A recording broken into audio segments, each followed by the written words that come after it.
Yes, now as we look at the wildest news stories and rumors you need to know, including WWE quietly ends a stable, bad news for AEW after Jon Moxley went off script, is a popular WWE star turning heel, WWE stars win AAA titles, a former WWE star joins ONLYFANS, and much more. Our first story looks at WWE quietly ends stable. Now our top story today takes a look at official confirmation when it comes to the dissolvement of a popular WWE stable.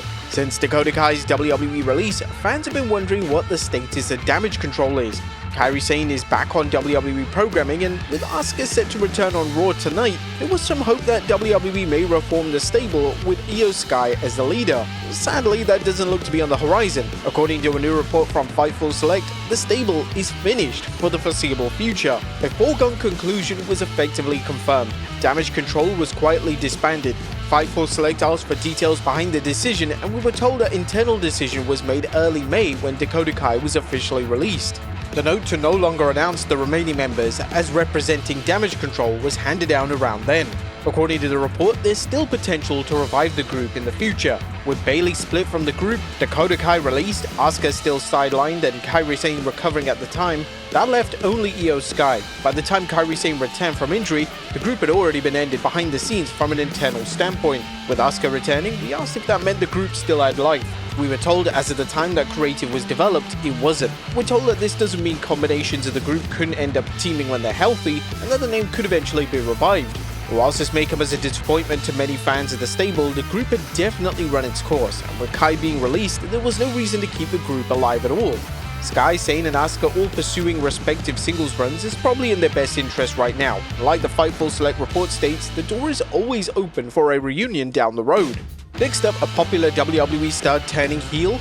Could former Women's Intercontinental Champion Lyra Valkyria be turning heel? Well, WWE correspondent Sam Roberts believes so, as according to Roberts on his podcast, he sees Valkyria turning heel in the feud between Becky Lynch and Bayley. The reason I see Lyra returning, there's two reasons. Number one, her level of aggression, but number two, this idea of like the problems between Becky Lynch and Lyra Valkyria are not over. But Bayley has stepped right in and said, now it's my turn. I'm gonna go ahead and take out Becky Lynch and make the story about me. It doesn't feel like organically it should lead to Lyra and Bayley being on the same page. It feels like Lyra should take umbrage with this and maybe see things the way Becky saw and realize that Becky was right. This would be a crazy move from WWE. Valkyria is one of the most organically over female talents on the roster, and to turn a heel may backfire on the company. Whilst Valkyria may have an issue with Bayley stepping back in the limelight, it looks like the natural direction is a three-woman feud over the Intercontinental title. What do you guys think of the idea of WWE turning Lyra Valkyria heel? Next up, SmackDown is staying 3 hours. It was widely reported that SmackDown would be reverting back to the 2-hour format this month.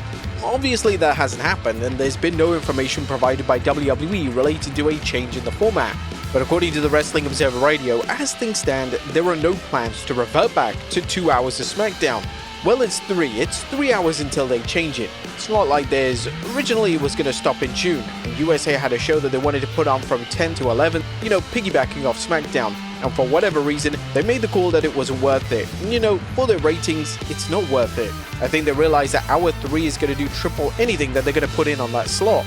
And it was also added that WWE aren't getting any extra revenue for the additional hour. Well, I guess the way they signed the contract, it must have given USA the option. Because if they were making more money on the deal, it absolutely would have been said at the investors call, and we would have seen it. We would have seen the difference in the money. So obviously the money has not changed. Because if it was, we would have been told. Now this makes no sense. Why would WWE continue to run an extra hour of SmackDown if they aren't seeing any financial rewards from it? Fans have already been extremely critical when it comes to the 3-hour format of SmackDown, as unless the top stars are featured on the show can be exhausting to sit through. Clarity is definitely needed when it comes to the future of SmackDown, as if the show remains a 3-hour product moving forward, a lot of things are gonna have to change from a creative standpoint. Next up, bad news for AEW after Jon Moxley went legitimately off script.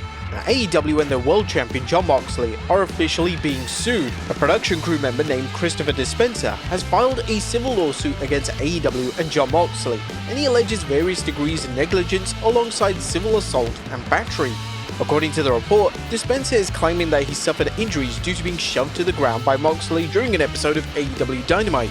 Dispenser claims he suffered severe neck and shoulder injuries as a result of being shoved to the ground unexpectedly by Moxley during a match with Kenny Omega. Dispenser alleges in the lawsuit that the incident resulted in him requiring cervical fusion surgery, shoulder surgery, and treatment for other unspecified injuries.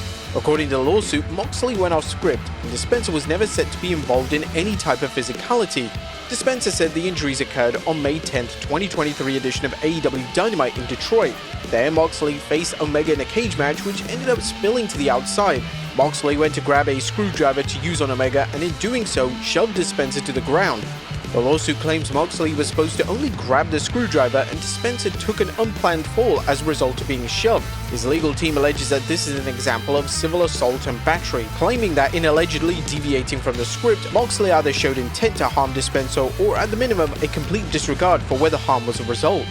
The lawsuit would also state that Moxley had an established history of disciplinary issues prior to the incident, but this is something that AEW outright denies. This is terrible for AEW, and it'll be interesting to see if any official comment is made by Tony Khan.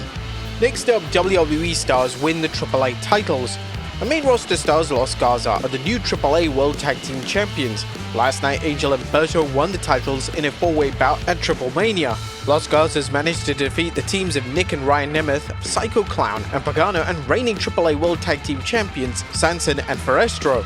Fans were quick to draw attention to the fact that Nick Nemeth was in the match, with Nemeth of course being former WWE star Dolph Ziggler. Now it's likely that WWE will feature the tag titles on the main roster moving forward, as having Los Garzas appear on Raw or SmackDown with the titles will lead to a surge of exposure for the AAA tag titles and the division. Next up, a new face at WWE revealed. The WWE has once again decided to commit to a substantial push for Seth Rollins. Rollins and his new stable dominate Raw on a weekly basis, and he recently won the Money in the Bank briefcase for the second time in his career.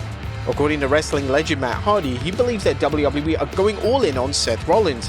Hardy would even go so far as saying that WWE are going to do everything they can to make Seth Rollins the guy.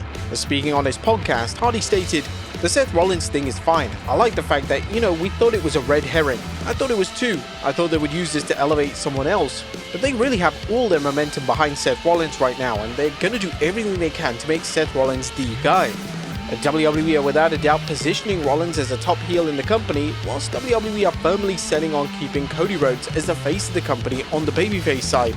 Rollins' ascension to being the top heel in all of WWE is likely to come into fruition whenever John Cena inevitably turns back to his babyface persona. Some fans have already theorized that Rollins is going to play a role in Cena turning back into a babyface, with some even suggesting that Rollins cashes in on Cena, which in turn will make Cena realize the error of his ways. A feud between Rollins and Cena is a safe bet for WWE when it comes to Cena's final active year. The two all-time greats have had some tremendous matches in the past, and there's established lore and continuity to explore with a new storyline between the two. Next up, Raw GM taking time off. In typical Adam Pearce fashion, he took to X yesterday to give a rundown as to what fans can expect from Monday Night Raw. In his latest post, Pearce announced that he wouldn't be on the show in any capacity this week as he's on vacation. Pearce announced that SmackDown General Manager Nick Aldis will be stepping in to fulfill the GM role on the show. It's unknown how long Pearce will be on vacation for, but we can logically assume based on his video that it appears to be a 1-week break, with Aldis just stepping in for a one-off. Next up, a former WWE star joins OnlyFans. A former WWE US Champion Matt Riddle has decided to join OnlyFans. Riddle took to X last night to share a video of him in a robe formally announcing that he's joining the platform. Riddle has decided to market the launch with the OnlyFans logo, and he suggested that if fans want to see more of him, they need to subscribe to his OnlyFans page. Riddle's page is now live, and his subscription costs $20. And finally, WWE announces a Super Show. Our final story today takes a look at the announcement of a WWE Super Show. There were rumors that WWE will be running a big show in Mexico this summer, and this has now been confirmed via an official announcement. During AAA, an advertisement announced 2 upcoming WWE Super Shows in Mexico for next month. In addition to the show in Monterrey on July 27th, WWE's main roster crew will also host at Arena CDMX in Mexico City on July 26th. An official poster for the show was dropped, with all the top WWE stars set to appear, including Cody Rhodes and Seth Rollins. Interestingly, Rey Mysterio is front and center on the poster, but with Mysterio currently being sidelined due to an injury, it's likely that this will just be a cameo appearance, and the legendary performer won't be taking part in any physicality.